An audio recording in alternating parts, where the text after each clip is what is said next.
Open your Bibles to Daniel chapter 3. We're going to read that together today. This is the New American Standard Version. Daniel chapter 3. Nebuchadnezzar the king made an image of gold, the height of which was 60 cubits, and its width 6 cubits.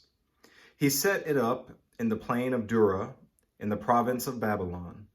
Then Nebuchadnezzar the king sent word to assemble the satraps, the prefects, the governors and the counselors and the treasurers, the judges, the magistrates, and all the rulers of the provinces to come to the dedication of the image that Nebuchadnezzar the king had set up. Then the satraps, the prefects, the governors, the counselors, the treasurers, the judges, the magistrates, and all the rulers of the provinces were assembled for the dedication of the image that Nebuchadnezzar the king had set up. And they stood before the image that Nebuchadnezzar had set up.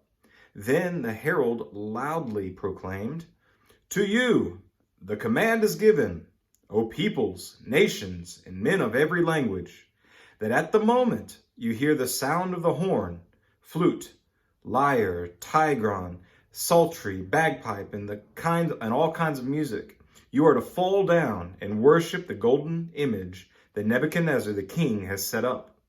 But whoever does not fall down and worship shall immediately be cast into a midst of a furnace of blazing fire. Therefore, at that time, when all the peoples heard the sound of the horn, flute, lyre, trigon, psaltery, bagpipe, and all kinds of music, all the peoples, nations, and men of every language fell down and worshipped the golden image that Nebuchadnezzar the king had set up.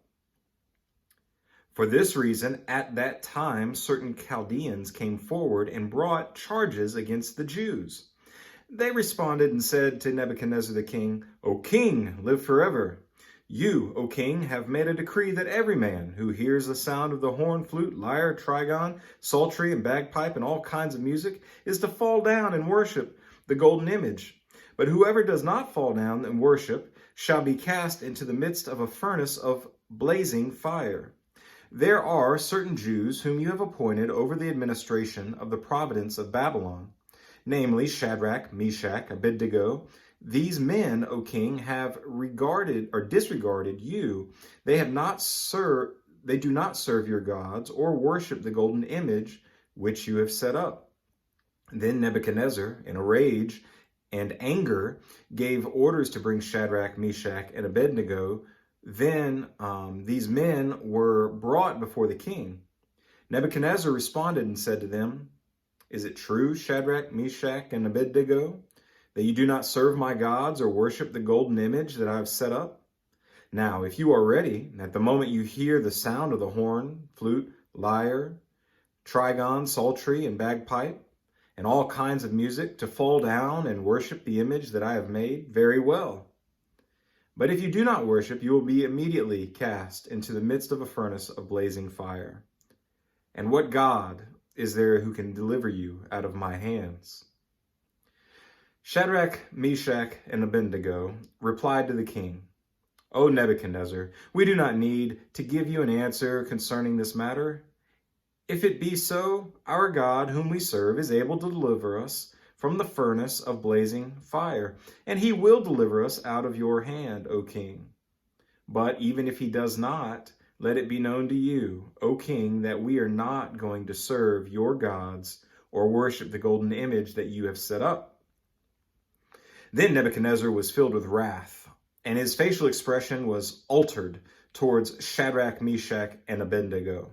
He answered by giving orders to heat the furnace 7 times more than it was usually heated.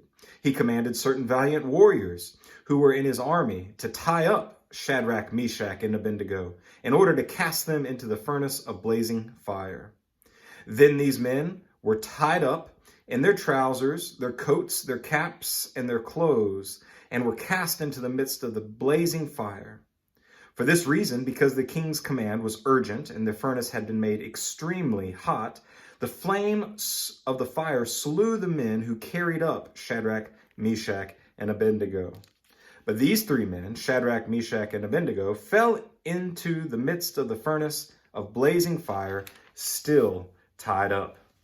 Then Nebuchadnezzar the king was astounded and stood up in haste. He said to his officials, "Was it not three men we cast into the midst of the fire?" They replied to the king, "Certainly, O king." He said, "Look, I see four men loosed and walking about in the midst of the fire, without harm. And the appearance of the fourth is like the son of the gods."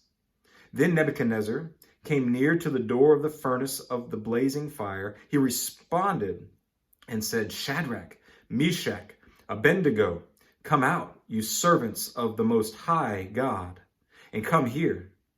Then Shadrach, Meshach, and Abednego came out from the midst of the fire. The satraps, the prefects, the governors, the king's high officials gathered around and saw in regard to these men that the fire had no effect on the bodies of these men, nor was their hair of their heads singed, nor were their trousers damaged, nor had the smell of fire even come upon them.